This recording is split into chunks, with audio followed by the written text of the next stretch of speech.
right, all right. I know, before I start anything, right, I haven't been posting as much as I wanted to, as of recently, right? But y'all do know I am a college student. I do have homework and other responsibilities in school. However, once this semester's over, we got like 2 or 3 weeks left.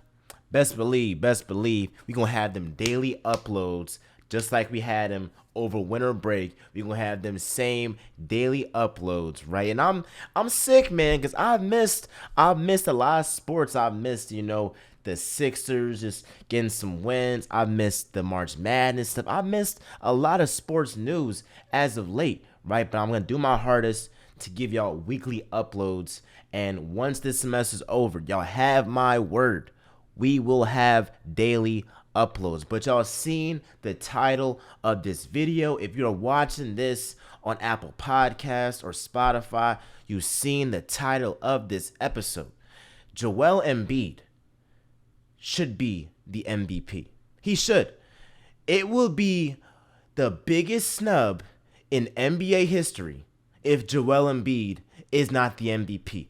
People act like he didn't come into this season with the most drama ever.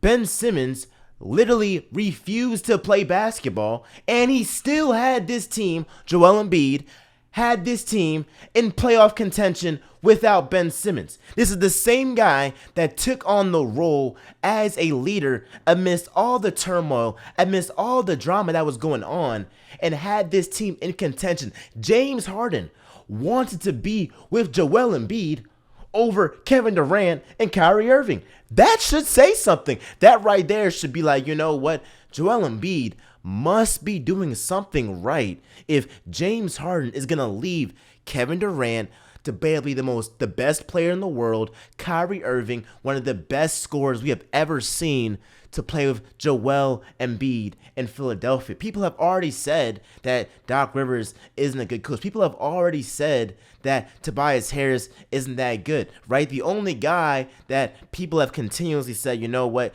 he's that guy is Tyrese Maxey, right? He produces and produces and produces, right? But he's still young. He's still like 21, right? Tobias Harris is inconsistent, right? People talk about Andre Drummond.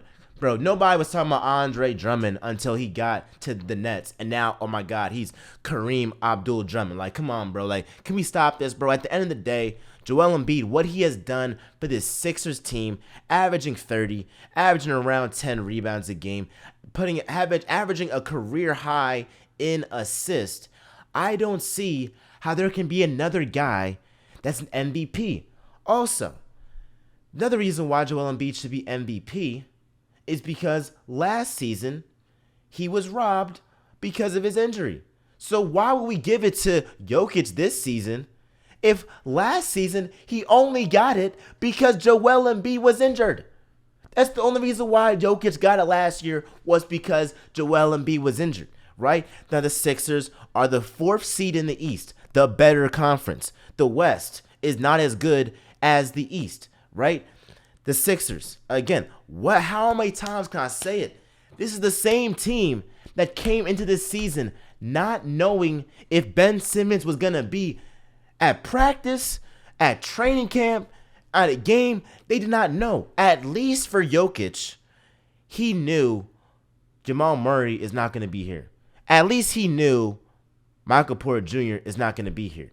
And he still has one of the best coaches in the NBA with Michael Malone, right? So again, if Jokic gets MVP over Embiid, it's literally like the most blasphemous, the most disrespectful thing in basketball history, right? If you want to say Giannis, okay, cool. If you want to say Giannis, all right. I'm not even going to get so mad because Giannis is playing at an unreal level. He's probably the best player in the world right now, right? But you can't say that Jokic is MVP when they're a 5th seed in the weaker conference. I don't care that Jamal Murray or Michael Porter Jr.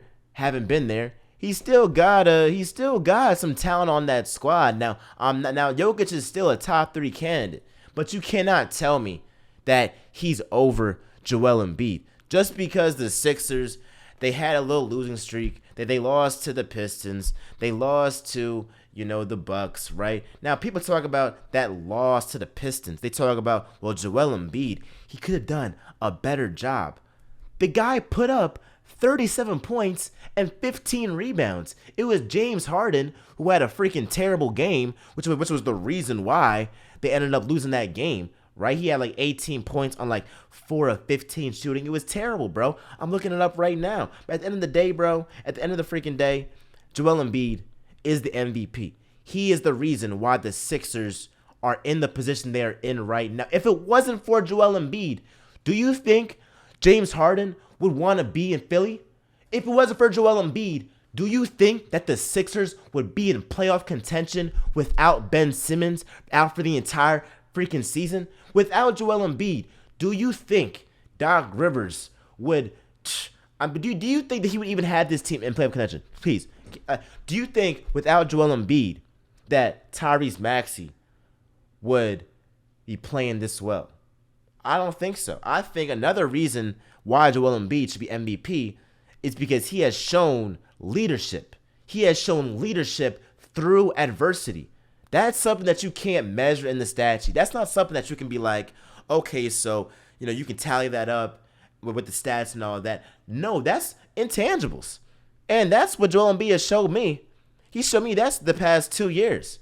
Now he is taking on that role as a leader, right? If there's one guy for one game that I want fully healthy, I want Joel Embiid.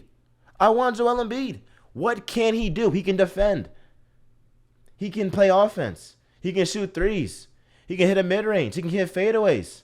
I mean, he was doing that James Harden step back until they called a travel, right? He's also upped his assists per game to a career high this season. So my thing is, what else do you want the guy to do? Do you want him to like do a somersault, do jumping jacks, do a flip on the court? I mean, what else can this guy do? He's averaging 30, 11, and 4. He has the third best PER in the league, and the Sixers are the fourth best team in the East, 2.5 games back from first place in the East. Yes, they haven't been playing haven't been playing very, very well as of late. But let's not act like that's Joel Embiid's fault, right? So can we stop this Jokic hype train when we all know last season he wasn't going to win if it wasn't for Joel Embiid getting injured? So if I'm a voter, I'm not saying I'm going to vote for Joel Embiid simply because of a sympathy vote because he didn't get it last season, because he has put up MVP numbers this season, right? But we need to take everything into account and also the narrative, right? The MVP award is also a narrative award, and Joel Embiid has the narrative with him. He has the narrative that his sidekick in Ben Simmons left him. His sidekick in Ben Simmons said, I don't want to be your teammate anymore. I don't want to be in Philly anymore. I won't even attend a practice, right? It's fully there. He was in sweats, bro. Like any other guy in the NBA as a leader might have folded, right? Joel Embiid kept this team together. When they really could have flamed out. When they really could have been like, you know what, maybe this isn't our season. They had the mindset before they got James Harden that they're going to make some noise. They had the mindset before they acquired that superstar in James freaking Harden that they're going to make some noise and that they're going to be that team to, make some noise in the playoffs, right? They had that mindset before they got James Harden, right? With Tyrese Maxey playing well. They got Tobias, with Furkan Korkmaz, with Seth Curry before they traded for James freaking Harden, right? And that's all because of Joel Embiid. So I'm saying all this to say that this is my case for Joel Embiid to be MVP. He's playing at a supremely high level. I don't see anybody in the NBA right now playing at a level that Joel Embiid is playing on right now. And if the NBA, if the voters, if the media, if the fans, if the coaches, if they don't vote for Joel Embiid, I mean, as a matter of fact, the fans don't vote, but if the players, I don't know, it's the media, I don't know if it's the players and the coaches, It's either those three, or it's just or it's just the media, right? But a combination of all those pieces. If they don't vote Joel Embiid as the best player or as the MVP of this league, then I can't take the award serious. But I wanted to hear y'all's opinion. Am I tripping? Look, I am from Philly. I am a Sixers fan. I might be a little bit biased, but I think that at the end of the day, Joel Embiid has proven this season that he should be MVP, given the fact of all this Sixers team has went through. Let's not just talk about stats. Let's not just talk about PR. Let's take in this whole season and the narrative into account. Just like how we've taken the narrative into account with Russell Westbrook when Kevin Durant left him and he averaged a triple-double, right, after KD left. It's a narrative thing, right? Bro, a lot of these MVP awards have been a narrative thing. So let's not just stop this narrative thing because it's Joel Embiid and he isn't liked as much as guys like maybe Jokic, guys like Steph Curry, guys like, I'm trying to think, John Moran or whoever, right? Just because he's a Philly guy, people don't like Sixers players or people from Philly, they gonna try and hate on the guy. Yes, but yes, Joel Embiid was dead right when he gets more hate because he is a Sixer compared to if he was a Laker, bro, and he had this team as the 4th seed, averaging 30, 11 and 4.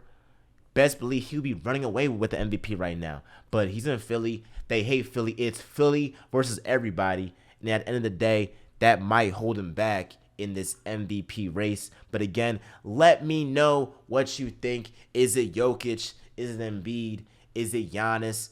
I will say, if it's anybody that does get the award over Embiid, the only one that I am okay with slightly is Giannis Antetokounmpo. But again, like, comment, subscribe. Let me know your thoughts in the comments down below. And with that being said, this is Real Talk with Miles Johnson, where y'all know I always keep it real. I'm out, y'all.